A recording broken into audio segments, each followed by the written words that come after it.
ကျမသိမ်းထားတာကိုသမီးကဘလို့များရှာတွေ့သွားပါလေကာတွန်းကားရဲ့အတန်ကိုကျမမြင့်လိုက်တယ်ပြီးတော့ငိမ့်ငိမ့်လေးထိုင်ကြည့်နေလိုက်တယ်တိတ်မကြပါဘူးသမီးကကျမဘေးနားငိမ့်ငိမ့်လေးလာထိုင်နေတယ်ကျမတို့ဘာစကားမှမပြောပြကြပဲတွန်းဟန်ချက်တွေကိုပထမဆုံးအကြိမ်အနေနဲ့အတူတူအကြာကြီးထိုင်ကြည့်နေခဲ့ကြမိတယ်ကာတွန်းကားထဲမှာတော့ကြောင်ကြီးတုံအောင်ရထားနဲ့တိုက်ခန်းခဲ့လိုက်ဗီရိုနဲ့ဖိခံလိုက်ရနဲ့ဓာတ်တိုင်နဲ့အထုခံလိုက်ရနဲ့ပေါ့မနေ့ကျရင်ကျောင်းသစ်ကိုသွားဆောင်တော့သမီးလို့ကျမရဲ့စကားကိုမိဘကဘာမှမသိနားမနေတဲ့မျက်လုံးလေးနဲ့အင်းမလို့ဆိုပြီးပြန်ငေးကြည့်နေတယ်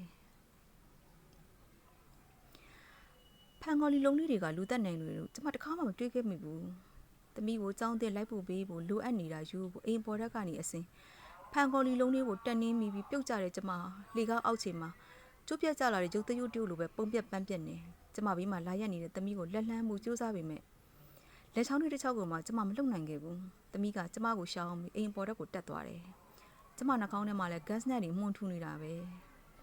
လေးလံတဲ့စာအုပ်ဗီဒီယိုကကျမဖိုက်ပေါ်ကိုပြုတ်ကျလာတော့ကျမအော်မီလားမအော်မီလားတော့မသိကြဘူးပြီးတော့သမီးကကျမဘေးကိုပြန်ရောက်လာပြီးစာရွက်တွေကိုစိတ်ပြင်းတဲ့ပြထိုင်နေပြင်းနေတယ်တီဗီတန်ကြီးတိုးလိုက်ပါလားသမီးရဲ့မိမိတားနာနေလို့ပါလို့ကျမပြောမိသလားမပြောမိသလားလည်းမသိချတော့ပါဘူးတွန်အန်ဂျန်နီရဲ့နောက်ခံတိကီတာတွေကလည်းကျမတို့အိမ်ထဲမှာလူလာထက်ပိုပြီးအများကြီးစုညံနေခဲ့တယ်သမီးကကျမရဲ့နှွေးနောက်ကက်ပြီးတူတူလေးပြောတယ်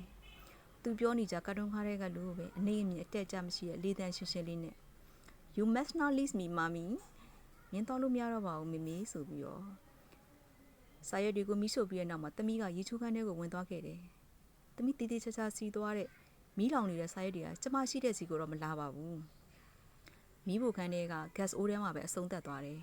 ကျမလုံနိုင်တာဆိုလို့မျက်လုံးတွေကိုမှိတ်ထားပစ်လိုက်တာပဲရှိတော့တယ်မိဘဟာသူ့ကိုမီးလောင်နေတဲ့အိမ်ထဲကနေပြီးအသက်ဆုံးခဲ့တဲ့မိသက်သမားဦးလေးကြီးကိုဖတ်ထားပြီးအပြစ်ကင်းတဲ့မျက်လုံးတွေနဲ့မော့ကြည့်ပြီးပြောလိုက်တယ်သူပြောလိုက်တဲ့စကားလေးကတော့ကာတွန်းကားထဲမှာတော့မီးလောင်ရင်ဘယ်သူမှတကယ်သိမသွားဘူးလေဦးရဲ့တဲ့ဒီစာလေးကတော့စာရေးဆရာမမဲလွန်းရဲ့ Psychopath ဆိုတဲ့စာအုပ်ထဲကကောက်ထုတ်ထားတာပါ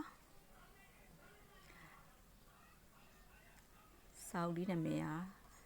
ဆောင်းပါးလေးရဲ့နာမည်ကတော့ The Girl Who Lived in Cartoon ကာတွန်းကားထဲမှာနေတဲ့ကောင်မလေးဆိုတဲ့ဇာတ်လမ်းလေးပါပဲရှင်ကျေးဇူးတင်ပါတယ်